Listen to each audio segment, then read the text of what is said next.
Well, I'm continuing on with the work in the bathroom. In this video, I'm going to build the mirror frame. Now, that may seem odd because I just installed the vanity in the last video and I didn't get the drawers put in. I still don't have the drawers made, although I do have the drawer fronts made for it. I finished those yesterday. And that's the reason why I want to get this mirror frame done.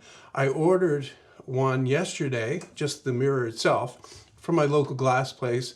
I'm going to go and pick that up today. But I have to get the frame done because I have to finish it to match that cabinet. And that means taking it outdoors and spraying it. And I want to do that while the weather's still good. So for the frame itself, I'm going to be making it from plywood. People will probably think that that's an odd thing to do, but I want it to closely match the vanity. And the majority of what shows on the vanity is plywood. The drawer fronts are all plywood. The sides is just a face frame that's solid wood. So to get started, I'm going to rip these pieces to 3 1/8.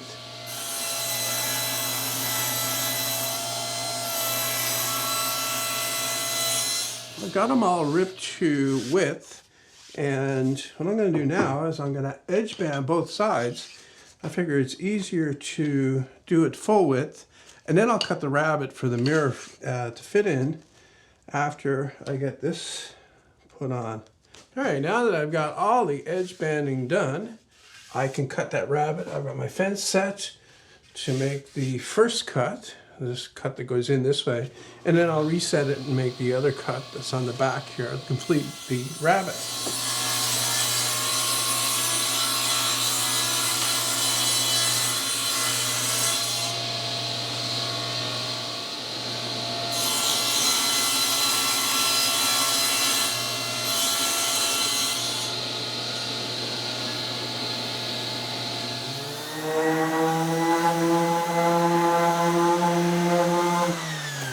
Finished sanding the face with the random orbit sander.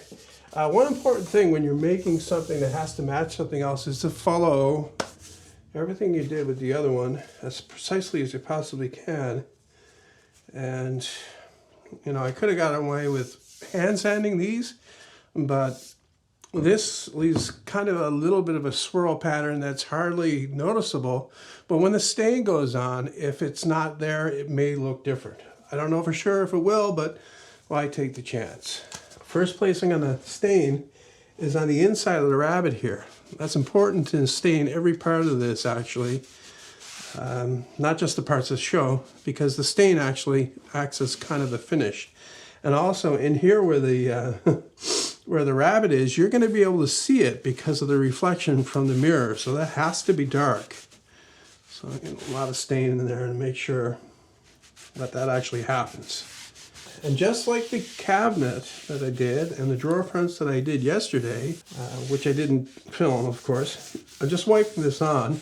I'm not wiping it off with a dry rag after. I'm just putting on as much as will soak into the wood without wiping off the, I can't say excess because there's no excess. You want to aim for no excess on the surface. You just want to put on enough to soak in, so that it doesn't look like wet, you know, and you're not leaving streaks. And when you do that, I find that you wind up with the most even looking stain job. And you might be wondering why I'm doing this without putting the frame together. And the reason is that I want to have the mirror itself. I gave them the dimensions. I told them it has to be 30 by 28, but I don't want to get fooled on that. So I decided to go ahead and make these parts. I have to leave them to dry overnight, so I'll be able to assemble the frame tomorrow. And having it stained like this really won't be an issue anyway. It is the next day, and I've got the mirror, as you can see. I haven't measured it yet, but the correct dimensions are written on there. If anybody's interested, it was $45.81, and that includes tax.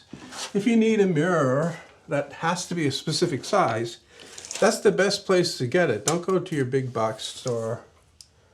Go to a local glass place and they should get it for you or cut it for you because they have it in stock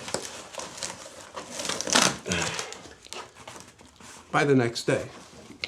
I'm just going to measure this to make absolutely sure of the size. Not that I need that right now, but I am curious. Okay, I got them brought out here and set up on my temporary work table. Just a sheet of OSB sitting on sawhorses.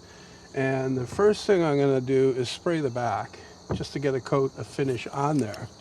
Got my gun loaded up, and I didn't change any settings from the last time I used it, so the spray pattern still should be good. I'm just checking it here. And it looks good, so I'll start spraying.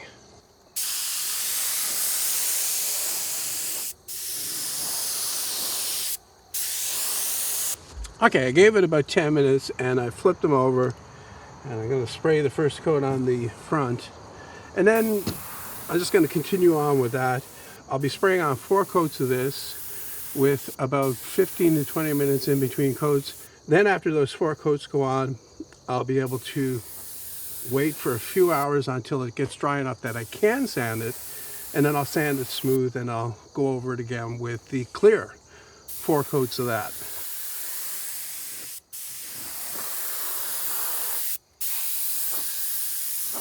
All right, so it is the next day again, and all my frame parts are finished. And what I'm left with is a nice satin finish here that I like. It's nice and smooth, no problems with it. Brought it in here yesterday evening so it could dry properly overnight. I don't usually like to make frames with miters, but in this case, I think it's the best way to handle it.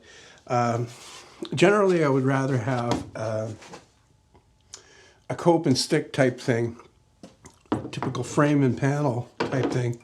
But since I've pre-finished all these parts, I think I'm going to wind up with a cleaner result if I go with the miter. So I've determined how long each piece has to be. I need 2 that are 33.5 inches long, and that's to the ends of the miters, the long side of the miters. And I need 2 that are 35.5. And what that gives me when they go together is inside the rabbet here will be just enough space for the mirror itself, and leaving about 1/8 of an inch gap all the way around. So I'm just going to make those cuts on the miter saw. I'm going to cut one end first on all the pieces, and then I'm going to carefully measure and cut the other ends on 2 pieces at a time so they'll be exactly the same.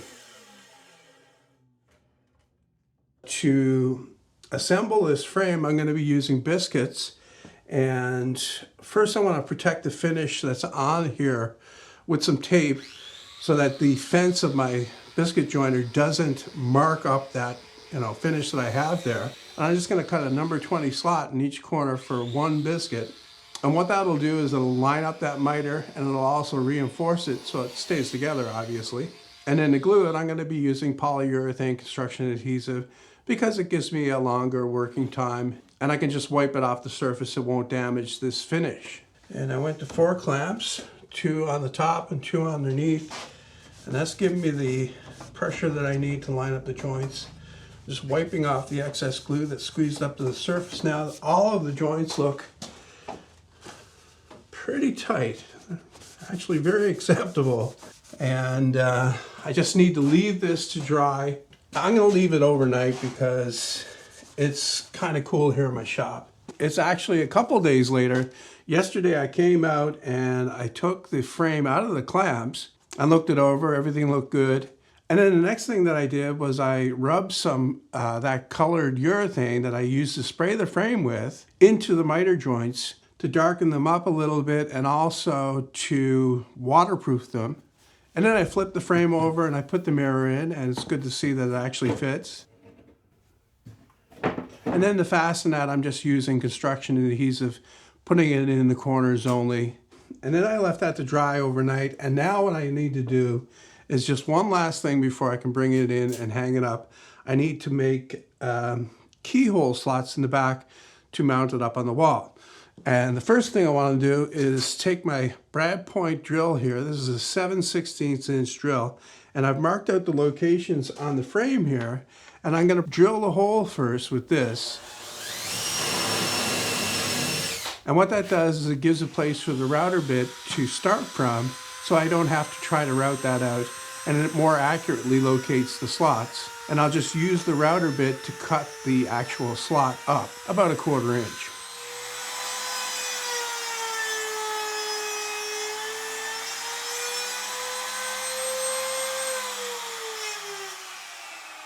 Okay, with the slots cut, I can bring it in and I can put it up on the wall.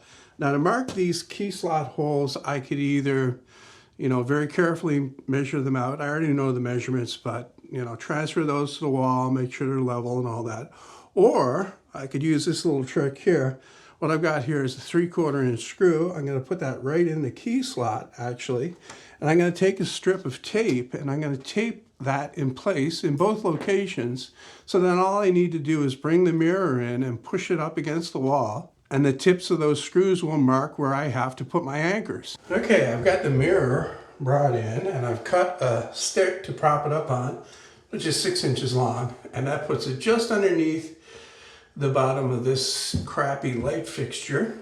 I'm actually a little bit premature in here since the walls are not finished yet. I don't have them all painted, or I haven't finished the taping actually, but I figured it was important to get it brought in and mounted so you can see what it looks like. So I'm just gonna get this moved for a second here and get my stick put in there because I just cut that.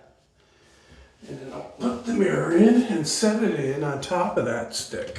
It goes up tight against this wall over here, so I'm trying to do that. And now I can push it in place to mark those screw locations. Then I'll take it down again. I'm just going to drill a 1/4 inch hole. And then I can drive in these plastic anchors that the screws will screw into.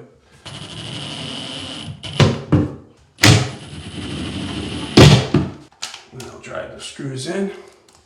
And I'm going to be leaving these out, sticking out about 3/8 of an inch. I'm just judging that by eye. And now I can take my stick out of here and hopefully it goes in there without any problems.